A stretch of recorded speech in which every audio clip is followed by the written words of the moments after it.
पंकज जी, एक मामला लगातार सोशल मीडिया पर वायरल हो रहा है और पिछले कई दिनों से बताया जा रहा है कि कथित रूप से कोई महिला है जिसने अपने शादीशुदा बॉयफ्रेंड जिसके 3 बच्चे हैं उसको पिटवाया है करीब आधा दर्जन लोगों से। ऐसी खबर लगातार वायरल हो रही थी। उसके बाद अब कल शाम से एक सामने बात आ रही है कि आपने उन्हीं जो आरोपी पक्ष बताए जा रहे हैं उनकी तरफ के 4 लोगों की बेल करवाई है। तो इस मामले को आप किस नज़रिए से देखते हैं? देखिए, इसमें चारों आरोपियों की बेल हो गई है। माननीय अदालत ने कल दो आरोपियों की बेल कल मंजूर करी और 2 आरोपियों की बेल उससे 2 दिन पहले 1 तारीख को मंजूर कर दी थी। और इसमें जो एलिगेशंस हैं, जो ज़्यादा इसमें मीडिया में हाईलाइट हो रहा है, महिला के बारे में जो हो रहा है, वो बिल्कुल फेक खबर है।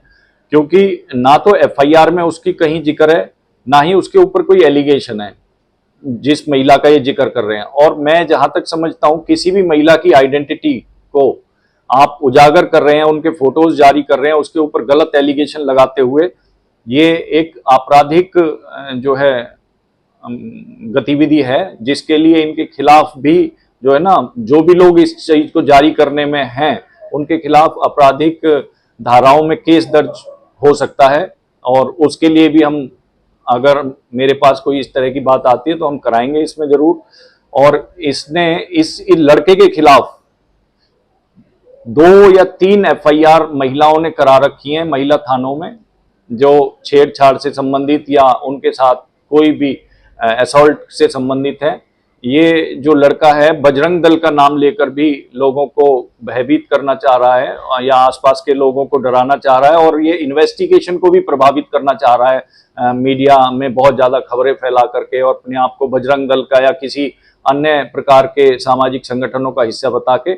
और जहां तक मेरी नॉलेज में आया है, इसके खिलाफ जहां जिस गांव में ये रहता है, उस गांव के बहुत सारे लोगों ने इसके खिलाफ सीपी ऑफिस में भी शिकायत दी है। इसकी जो नॉन सोशल जो एक्टिविटीज हैं उसके अगेंस्ट और भी शिकायतें समाज में जो है ना, इसके खिलाफ गई हैं सीपी ऑफिस में।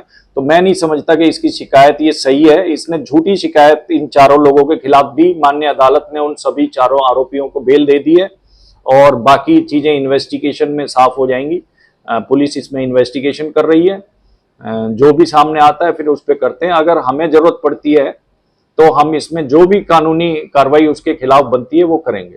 एक और चीज़ सामने आ रही है, इसमें पैसे के लेन देन की बात की जा रही है। जैसा जो सोशल मीडिया या अन्य मीडिया के जो साथी हैं, तो जब उसका भाई बयान लेने जाते हैं तो वो कहता है कि 21.5 लाख रुपए दिए थे मकान के नाम पे। रोड उसने खुद लोन लेकर दिया था, उसको कुछ आर्थिक रूप से मदद की थी उसकी, और उसे उस पैसे को नहीं लौटाना चाहती थी, इसलिए शादी का दबाव बना रही थी उसको।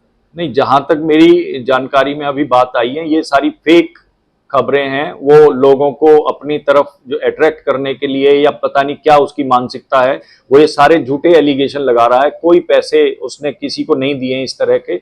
और मेरे इस एफआईआर में जितने भी एक्यूज हैं, उनसे उनका कोई फाइनेंशियल लेन देन नहीं है और ना ही उन्होंने उससे पैसे लिए हैं। ये सारे एलिगेशन जांच में सब झूठे साबित हो जाएंगे। लेकिन वो ये कहता है कि मैं कोर्ट में साबित कर सकता हूँ उस जो महिला है उसको उसको करेक्टर लेस के लिए, और जो पैसे दिए हैं या जो इस तरह की बातें वो लगातार मीडिया में कह रहा है कि देखिए, मैं वो बताता हूँ आपको। करेक्टर लेस है और उससे पैसे नहीं देना चाहती, इस वजह से ये बात कर रहा है। मैं बताता हूँ आपको, यदि किसी भी महिला के खिलाफ कोई एलिगेशन आता है, वो चाहे पुलिस में हो या अदालत में हो, माननीय अदालत भी उस नाम को डिस्क्लोज नहीं करती है।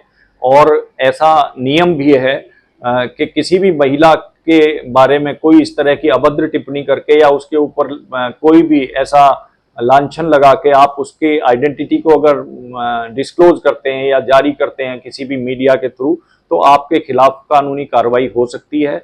और अगर ऐसा कोई संभावना आती है तो उस लड़के के खिलाफ जरूर कानूनी कार्रवाई करनी होनी चाहिए। और इसमें मैं तो कहूँगा पुलिस कमिश्नर को भी संज्ञान लेना चाहिए कि अगर इस तरह के लोग सोसाइटी में हैं तो उनके खिलाफ पुलिस में कार्रवाई करे, जो लड़कियों के फोटो या गलत तरीके से उनका मीडिया में नाम लेकर के और उनको बदनाम करने की कोशिश करता है। कुछ तथ्य आपके पास भी आए हैं, जिस तरह से बता रहे थे कि जो गुलशन है इसके साथ और अन्य महिलाओं ने भी जो मामले दर्ज करवाए हैं, तो क्या उनसे बात हो पाई है उन महिलाओं से? नहीं, मेरी अभी उनसे सबसे बात नहीं हुई है, लेकिन उन्होंने जो कंप्लेंट दर्ज करा रखी है वो 2 एफआईआर मेरे पास आई हैं, और भी कुछ एफआईआर वो बता रहे हैं कि कुछ हो सकती हैं। तो अगर एक बार सारा मेरे पास आ जाए तो मैं सारी जानकारी मेरे पास इकट्ठी हो जाएगी। फिलहाल 2 एफआईआर उसके अगेंस्ट जो हैं महिला थानों में वो मेरे पास हैं। कुछ फोटोग्राफ्स भी उसके इधर उधर से मिले हैं जो लड़कियों के साथ गलत हरकतें करते हुए हैं। वो अगर जरूरत पड़ेगी तो हम माननीय न्यायालय के सामने उन सबको पेश करेंगे।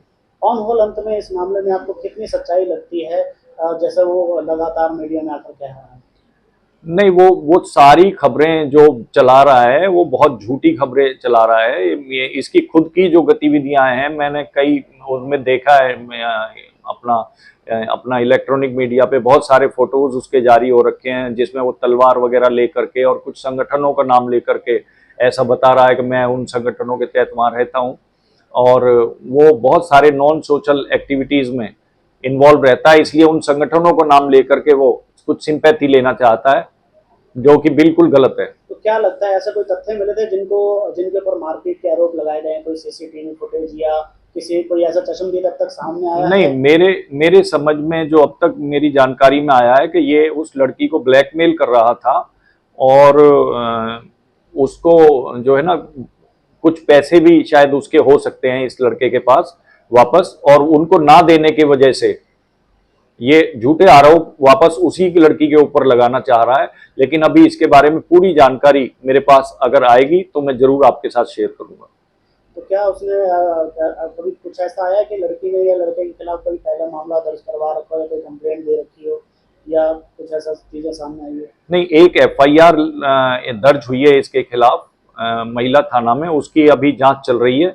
और ये लोग जो भी शिकायत करता है महिला थाने की इस शिकायत के बारे में, ये लोग एसएचओ से जाके मिले हैं और पुलिस कमिश्नर से भी इनको मिलना है। ये मिलेंगे, पुलिस उसमें सही जांच करेगी, ऐसे मुझे उम्मीद है।